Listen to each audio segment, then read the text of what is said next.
Okay, LSU coach Brian Kelly, he has some opening remarks.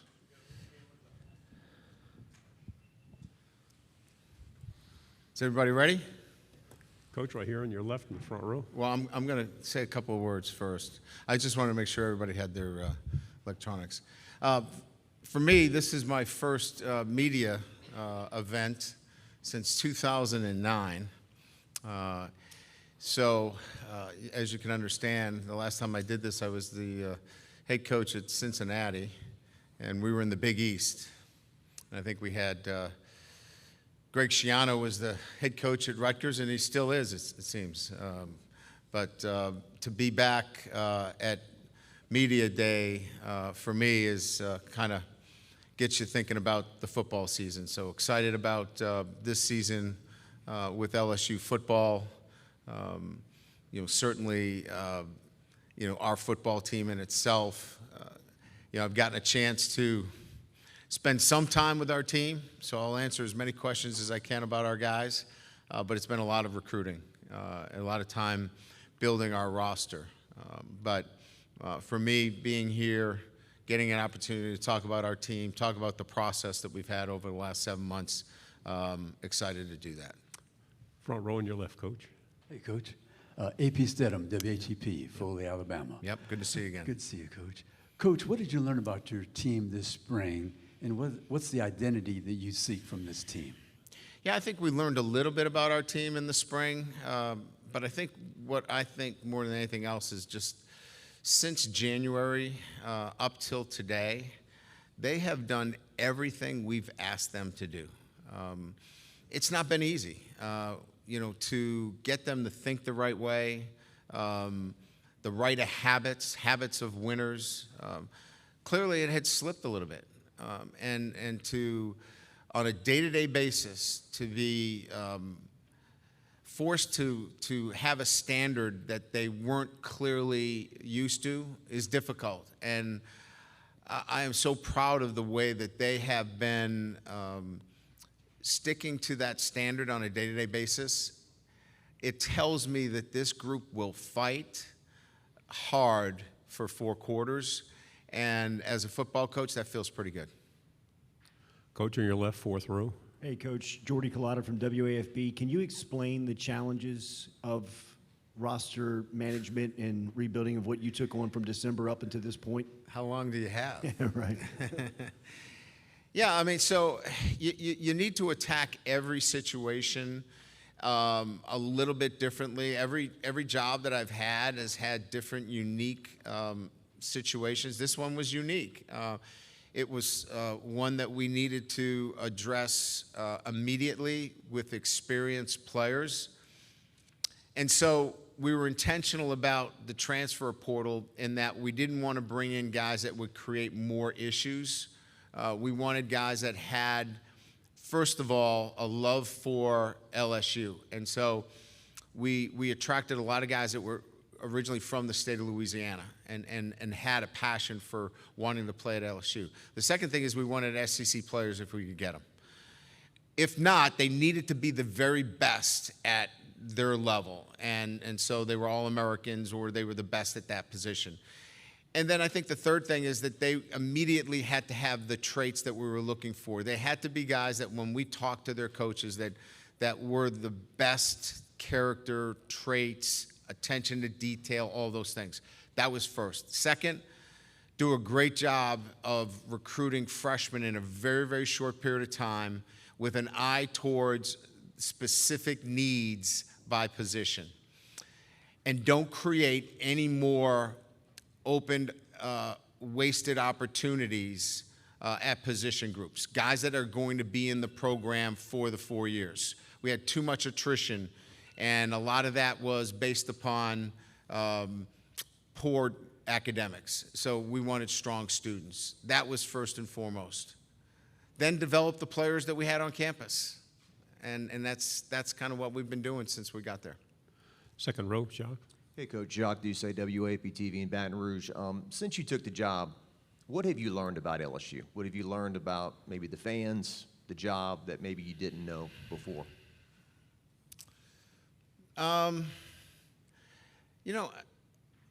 I think each fan base is passionate in their own way. I don't know that anybody's patient today. I don't know that you need to be patient as much as I do believe that LSU fans know what good football is. And talking to many fans and former alums, put out a good football team, a disciplined football team that plays hard for 4 quarters. And if you're short in some particular areas, go recruit. And recruit the state of Louisiana.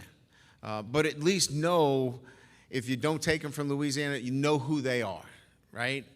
And because people talk about locking down the state of Louisiana. Let's face it, you're not going to lock down the state of Louisiana. But you better know where the players are in Louisiana. And they're not just from New Orleans and Baton Rouge.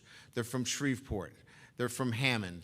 They're from Monroe. You better get around the entire state. I think I've learned that a little bit, that an LSU fan wants to win every game. But they want a good football team that plays hard, that competes for 4 quarters, and they want you to know if there's a good player in the state of Louisiana. You may not take him, but you better know where he is. Coach, on your right, back row. Coach Rob Brown, Sideline Sports Radio and Podcast in Memphis. Brian, Miles Brennan's been in the LSU program for a long time, and that kid loves LSU. How important is he going to be to you in your quarterback room? And also, welcome to the SEC. I followed you a long time, and there's another guy from Boston, Bruce Pearl. It's worked out well for him. So not welcome too down bad. here. Not too bad for Bruce, no doubt. Yeah, I mean, Miles Brennan is, gosh, I mean, it was like the question I had about B.J. Ojolari. I mean, I could talk to you more about the character of B.J. than I could talk to you about his pass rush, because I've seen him only a couple of times pass rush somebody, but I've seen his character every day. It's the same thing with Miles. I mean, I haven't seen him play much football, but I can tell you how he leads. He's instrumental in what we're doing. In this transition year where you need people to be models in terms of how you want things done, he's impacting this football team. As much as he wants to be the starting quarterback, and I hope he is, I would love to see him be the starting quarterback. He has impacted this football program just because he's been in it because of his leadership. On your right, Coach, 4th row. There you go. Gracie Barra, WCBI TV. What do you think all this realignment that's occurred over the last 12 months means for the future of college football? Well, I mean, I think it seems as though there's going to be, super conferences, and there's going to be some that when the music stops, there's not enough chairs for everybody. And, was that Premier Soccer? Is that regulated? I mean, some schools are going to be in limbo from that perspective. So,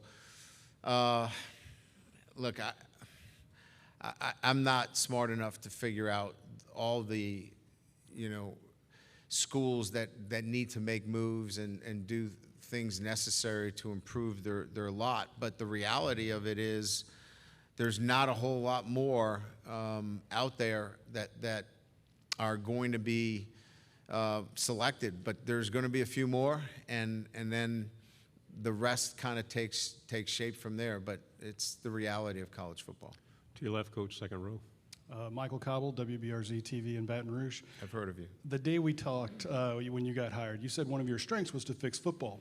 I'm curious, now that you've been in it for a while and seen the weeds, how far along on your checklist are you? And then what are your realistic or expected goals maybe for this season? Well, fixing football is relative to the X's and the O's and maybe how we're going about things relative to how we should play based upon our strengths and weaknesses. So that's kind of a fluid situation that needs to be fixed like weekly, daily when we get into it.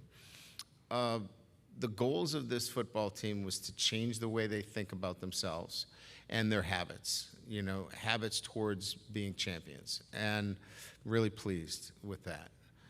The last part was training this football team for the season and training them intentionally in a manner that allows us to play our best football in November and December. I don't want a football team that's tired, that has camp legs when they open up against Florida State, but I want a team that's conditioned appropriately to play in 100-degree temperatures that we're going to get when we play Southern. So, that all has to come into the checklist for me as the most important things right now. To your right, coach, on the fourth row. Hey, Coach, Jesse Simonton on three. You mentioned earlier today about how trust is a two-way street, and that was kind of in terms of you and the players and being a new coach at a new program. In a similar vein, how do you kind of build that with a fan base that does kind of come with so much expectations and the noise that kind of came with your hire? What have you kind of done in the last 7 months to kind of build that trust, and what does that look like maybe a year from now as well? You know, I think the 23 class is a transition class for us that we started a little bit late, but I think we've made some great progress. I think trusting that we're going to recruit really well in 23, 24, and 25. I think you start there that, okay, they're going to recruit well, and I think you start with that. So they can start to look at this football team is going to bring in an influx of talented players. Then I think the next thing is the eye test is really important in year one.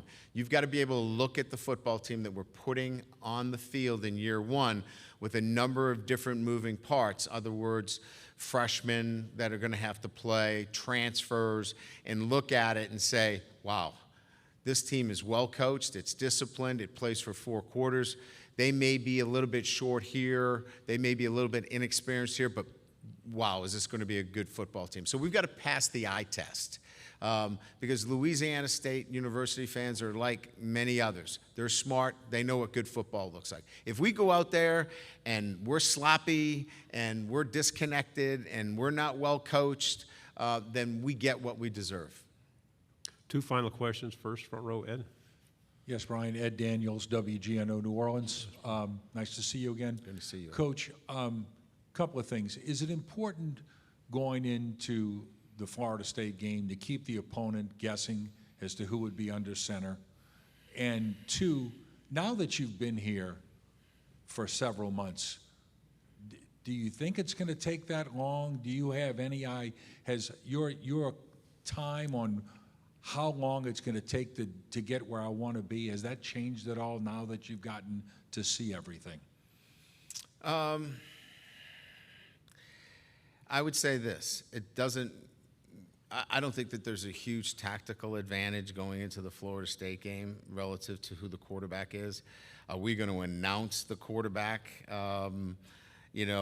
after, 3 days? Probably not. So I think we're going to be late into camp before we make any announcements anyway. So I really don't think that that's going to be a tactical advantage. I'll get a better sense as we get deeper into camp, and if you pose that question again to me, maybe a week or 2 into camp, I could probably give you a better sense, because spring is too difficult to give you a sense of where we're at. I know where our weaknesses are, and we went into the summer addressing those weaknesses. I'll see if we're better at those weaknesses, and then I can give you an accurate description of where we're at. Final question, back row on the right. Hey, Brian. Jacob Goins, ESPN 106.7 in Auburn. You're coming from Notre Dame, who has a rich history in college football, to LSU, who has rich history in college football. How do you plan on embracing that in Baton Rouge at LSU?